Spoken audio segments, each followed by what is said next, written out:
do you want to say your name? Hi, I'm Catherine Montoya. I'm Sophia De Leon. I'm Cassandra Aquino. And today we're going to be talking about From a Native Daughter. Yay! So we're going to be talking about part 3, the colonial front, historians, anthropologists, and the tourist industry. And then the first chapter is From a Native Daughter. I feel like she named it this because she talks about like the ancestral connection that natives have with the land and like how it was before like colonialism. Specifically like when she refers to like how like the Hawaiians like are very deeply rooted in their land and like, how they're connected, and like even how like the language implements the use of prioritizing land as like a familial ancestor instead of like over themselves. Like how they be possessive and possessive, like there's like required status and there's inherent status. Like the land is always, the land comes before you. Yes. Yeah. Yes. I was also thinking it's also about like what you're saying, like before colonialism, but I think it's also like during when they were being colonized. And then just how natives view how that happened in their history. I think it was similar to the intro because it's just like more of an opinionated view because like the chapter is called From a Native Daughter, so it's the point of view of those natives of their history. And then there's also like there was a world that we lived with, my ancestors, my family, my people, and then where was the world the historians described this world they had written was the truth. A primitive group of Hawaiians ruled by a bloodthirsty priest, despot kings, and all who owned the land and kept our people in feudal subjugation. The chiefs were full and the people poor. Kind of a state of the America at the time because they were like colonizing, not entirely colonizing, but like abusing the land in the sense of like, hey, let's like, you know, like you work for me. You have been promoted. To help you stay alive, but not to let you surpass me. Yeah, but like, did they really need their help? Westerners always say like the annexation of Hawaii was like inevitable, when in reality, like they didn't even have to do that. They were just like, I guess like bothering them. They're just like, Yeah, they're just looking at them. I feel like that goes into like the second chapter because it's like, what do you mean white man? Like especially like when like missionaries started coming in, like their belief of the Bible felt like they had to like help people that felt like they were inferior. Yeah, like how, because in the book like it refers to like how missionaries were like part of the colonizing horde. Like they were like a very crucial concept of like colonization. I'm sure at some point it came from actual concern and like actually thinking that they're doing the right thing, but like later on it just becomes later on, once they saw like the ports in Hawaii, like how they could become like the defensive front for the Pacific, like it became like an economic thing instead of like, I don't know. It's not a moral thing. Yeah, it's not a moral thing. It no longer became moral. So they mentioned the movie The Mummy. So they're like talking about like the Egyptian occult, or like they're saying the old tradition, so to say, of like the old country is like no longer valid, isn't like we're modern, we're science, and blah blah blah. And it's like you still gotta honor tradition, my brother. Yeah, it says in the book like, but Native Hawaiians, unlike Egyptians in the movie, possess nothing so powerful as a curse to stop those who desecrate our remains. So like, the Hawaiians have no sense of defense against this. Like the sense of defense. Yeah. I also found a lot of like Travis talking about, she didn't outright say it, but she like uses a lot of quotes around words in this section and also like later on in the book. And then I just wrote that down as Westerners use diction as weapons. So for one of the quotes it says, the attraction of the film for Euro-American audiences is that native resistance in the form of the mummy will pit the feared, colonized world of the occult Egyptians against the safe, rational world of the scientific British. Like, even just words themselves are used as weapons against natives, and even if there's no actual like literal malintention in the words, like it's so detrimental to the native reputation. Like even if they just say, oh, they're occult, or oh, we're scientific. Oh, it's just because it's like, oh, because the written is probably gonna spread faster than the spoken word. Yeah, exactly. And how the spoken word can get manipulated in general. Exactly. So it's just like how the Westerns write around the Hawaiians. So it's just like, oh, this is what they do, then this is what we're trying to do to help them. It's like, they had nothing wrong with them. They were completely fine beforehand. Like, why do you want to help? Lovely Houlihan's corporate tourism and the prostitution of Hawaiian culture, like it refers to like how like their Hawaiian language was so suppressed. Like they would ban it in schools and like the government would like go to like the lengths of like making them only speak English and stuff like Well, that. they still do that in schools nowadays. Yeah, they do. Didn't they like not speak English? Oh, they did, but it was like a very combined like pidgin. It was a very combined way of speaking. In class of like how it used to be men in the front for hula dancing, but now they moved the women for the front because of like the sexuality, the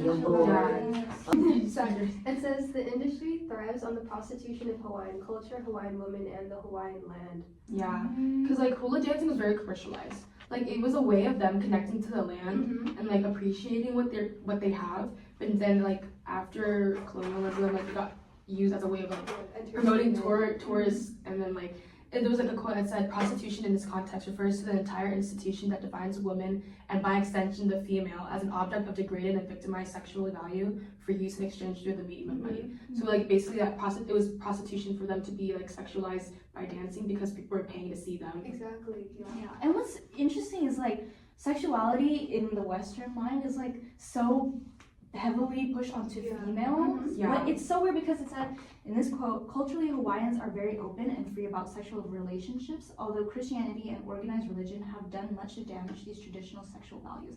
So I think it's really interesting how like even in other Native people that we learned about in class, like sexuality is like a universal thing for all genders. All genders meaning male, female, and then like if there's a third one, right? Yeah. And so I think it's just so interesting how Western view of sexuality is so pushed on like females and like why that is. So I think like Trask links the sexual like exploitation of Hawaiian women to the exploitation of the Hawaiian land. Women were so like they were so important to the Hawaiian society. Like it was a matrilineal, is that the word? Matriarchy.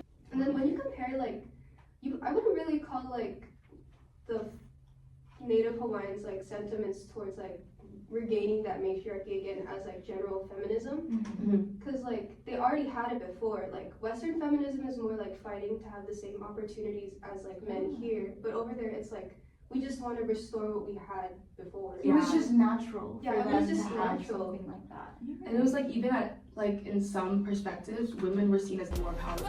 Yeah. Because they were giving life. Like You bled for a week, girl. weren't the women seen as like spiritual? Like, They had mana. In page 143 it says, "Our young women, like our young people in general, are the pua or flower of our lahui or our nation. The renowned beauty of our women, especially their sexual beauty, is not considered a commodity to be hoarded by fathers and brothers, but an attribute of our people." So like going back to what you said, it's just a natural thing for their people to see women and to see femininity as like strength. Is it like for the Hawaiian society, like men were just there to really just have balance. Yeah. Yeah. There's a quote that says, "We can fill up the employment lines, enter the military, work in the tourist industry, or leave Hawaii." I found that really, really interesting. And also just the fact that a lot of like, the bulk of jobs in Hawaii for natives are probably tourist related. Yeah. But a bulk of the tourist related jobs are probably only for women.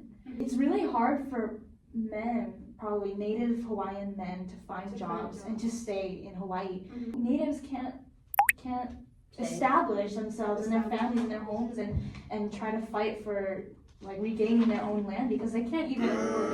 Exactly. And most of like the revenue that tourism brings in is for non-natives. Yeah. And like it just makes the foreign rich richer. They mentioned it in the intro. It says the statistic of 30 tourists for every native, which is like insane. That's Like Every time you turn, you're gonna either see like, oh, you probably from where? You probably from another country. You probably from another country. Where's my people? I just can't imagine being marginalized in like my own like land. Yeah, I know. Like it's one thing to be like in America and be like judged and like just see ignorance about who you are and where you come from, but when it's like your own land, that's actually crazy. Remember how we were just talking about in our own land, like we're marginalized? So like imagine if we were marginalized in our own school. Yeah, at a university. As in Native Hawaiians in a white university. From a native daughter by Haunani K. Trask.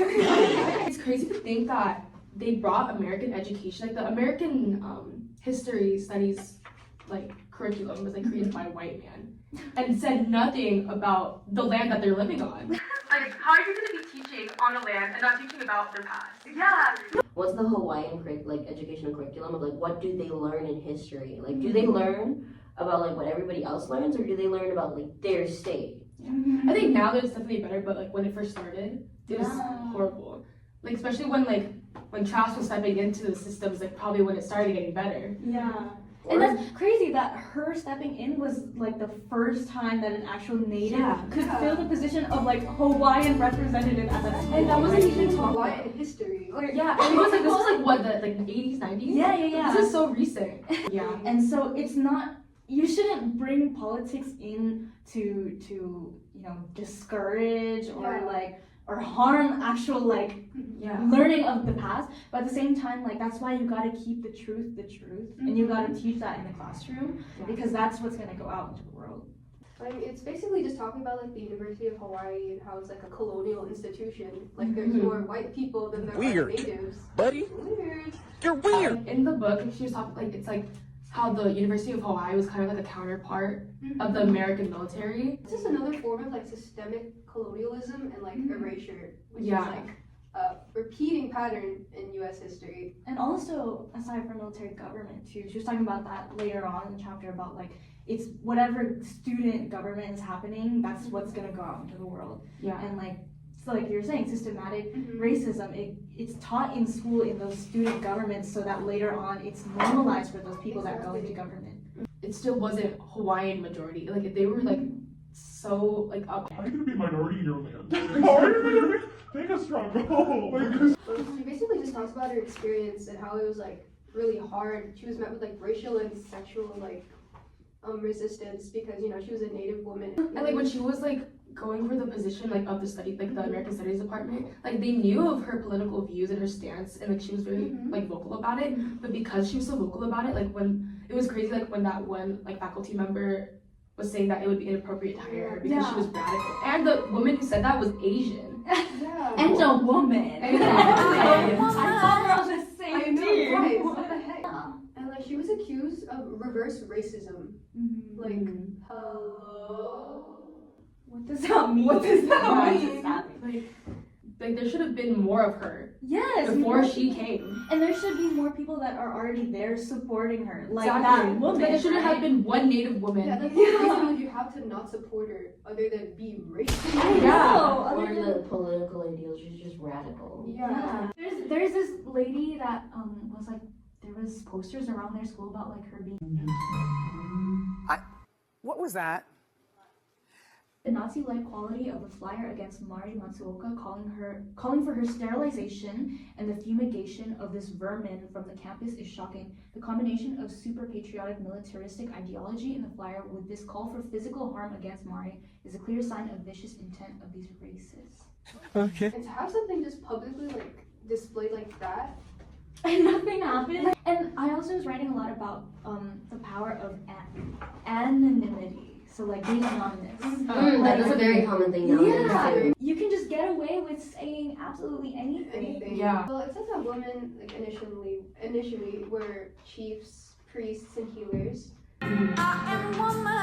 Now they're just kind of like slummed they're down to displayed. like displayed as like hula dancers or people who work on like, oh, you work in the hotels. Like, can you do this for me? Like as servitude. I guess compared to this book, Modern Perspectives, probably a majority agree with what Trask says. Luckily, I would say I mean, majority of majority of us. us, everyone in Yes. class, Yeah. right? Like us, we agree with the book, but we're not sure about anybody else. I feel like now, especially modern times, because there's a lot more awareness of like historical background. I feel like people are just more educated on the fact that Hawaii was Hawaii at first. Now that there's like those immersion schools, I feel like especially in Hawaii itself, there's like a lot more children learning about their history.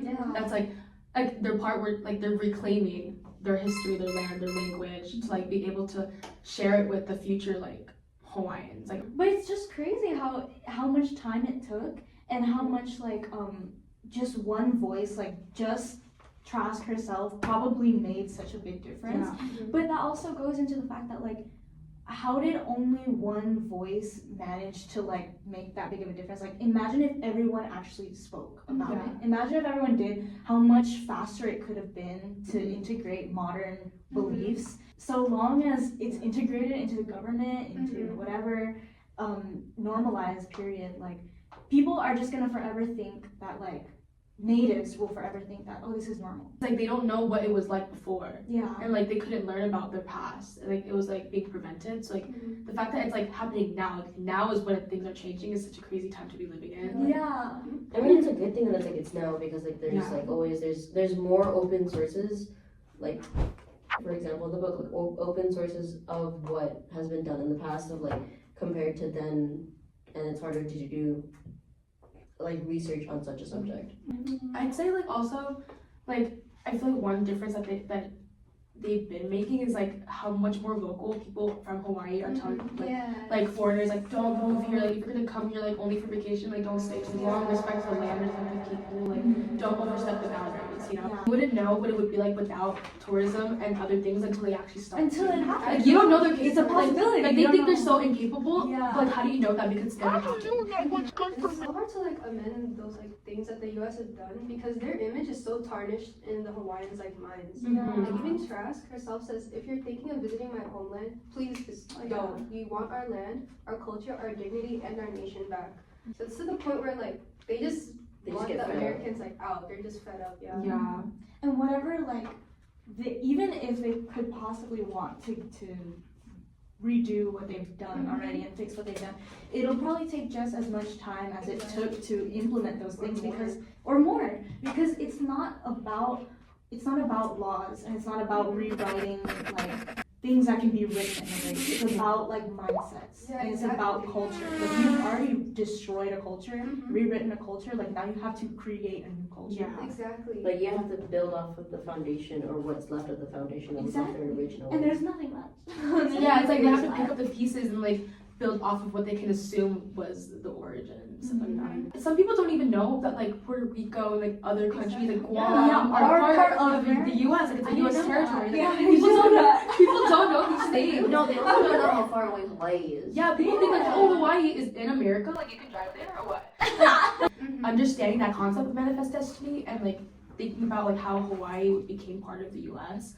like it's so relevant, because like wouldn't you have seen that coming? Like they brought this like oh, we're in the sphere of influence mentality, like you're gonna become part of us. More modern things like with Ukraine and Russia, I'm not like super duper sure about my sources, but I just know that with things like that, and also like with the whole Gaza thing, I feel like America always inserts themselves into issues that have nothing to do with them. You know, because we've been known to help other countries, and we have the resources. I mean, we do have the resources, right? Yeah. But at the same time, it's like you gotta know your place, because once you do insert yourself, now you're part of this, and now you gotta take responsibility for whatever damage you cause. The most radical things that Trask says in this book are like a normal conversation had on the internet nowadays, which is kind of good, because that means like because probably when she wrote this, or when she was experiencing these things back in like the 80s, and even when she was in college like the 60s, like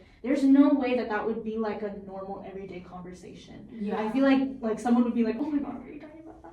Back then it's taboo, but like it's a good thing that nowadays like people have the freedom, at least in America, to be talking about things like this like openly. We can never escape colonialism. It will always be there.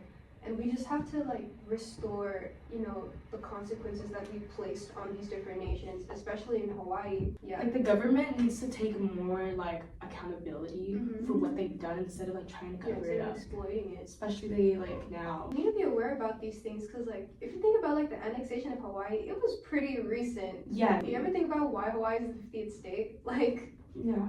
So, in conclusion, we can never escape colonialism. The only way you can kind of fight it is just to tell stories. Like what you were saying, I think the biggest telling way... like the oral and written history, like to make it a written history about like how the Westerns made it a written history. Everything. Yeah. I mean, what harm can you do more than the Americans? Exactly.